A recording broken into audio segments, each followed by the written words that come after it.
Hello, my name's Vaughan Rivet, and I want to talk to you today about how to have the courage to change the things you can. How to have the courage to change the things you can. It reminds me of the typical prayer that they pray at the likes of an AA meeting, a drug and alcoholics anonymous meeting, where they pray, God, grant me the serenity to accept the things I cannot change, courage to change the things I can, and wisdom to know the difference. And I just want to kind of break those things down a little bit. So, first and foremost, let's just talk about why do we need to have courage? And really, the main reason that we need to have courage is because we have deep seated fears that we need to be able to overcome for whatever reason it might be. And typically, fear is related to the unknown. If I do this, then I fear the consequence of doing that, whatever it might be. Maybe you need to have courage to speak the truth into some sort of a situation. Maybe you are sitting at work around a boardroom table or a meeting room table, and people are saying things, and you just don't have the courage to speak up and share your opinion. However, your opinion is important. And if you're sitting back, holding back your opinion, then perhaps your voice is the one that actually needs to be heard. You see, so many people sit there and they just talk fluff. Most of what they say has no substance to it whatsoever. Just listen to it. All right. But the problem could be that there's a bully in the room and you fear that bully.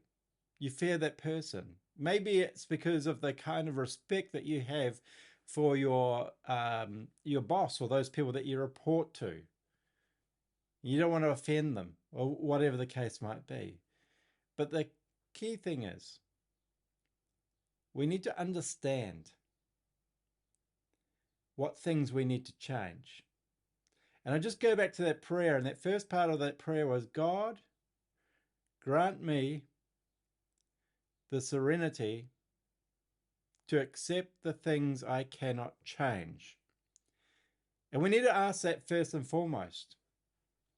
When something comes up, is this something that there is anything that I can do to change?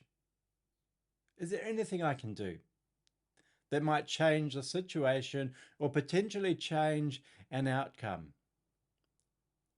And if not, then my question to you is, why are you worrying about it?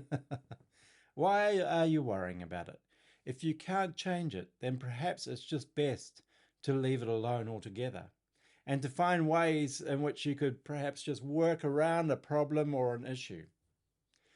Sometimes it might be to walk away from the problem. And I think about it in the workplace. I've worked in places before where it's been like hitting my head against the brick wall, giving myself a headache or some sort of concussion because I was trying to change something that really I couldn't change. And even if I could, it came at great cost. The cost of burnout or maybe losing relationships that are important or whatever the case is, right? So we need to look at it and say, okay, can I change it? Is the cost too high?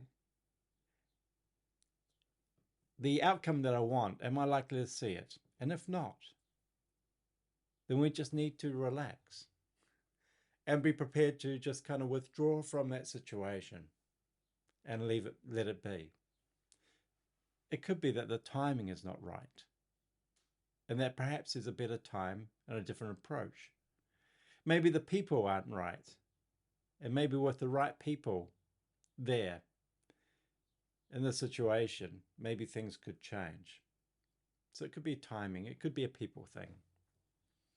So that was the first part of that prayer. God, grant me the serenity to accept the things I cannot change. The second part is encourage to change the things I can. Encourage to change the things I can. You know, when I think about courage, I often think about courage on the battlefields. I think about heroic things. but it's not always that way. You see, courage can just be the courage to overcome the fear that we have, no matter how significant that fear may actually be. Whether it's founded or unfounded, it doesn't matter. If we feel that we have a fear, we need to work to overcome that fear, and that action itself, it takes courage. And let's not deny that. Let's not deny it. So, how do we overcome fear? We overcome fear by taking action. And when we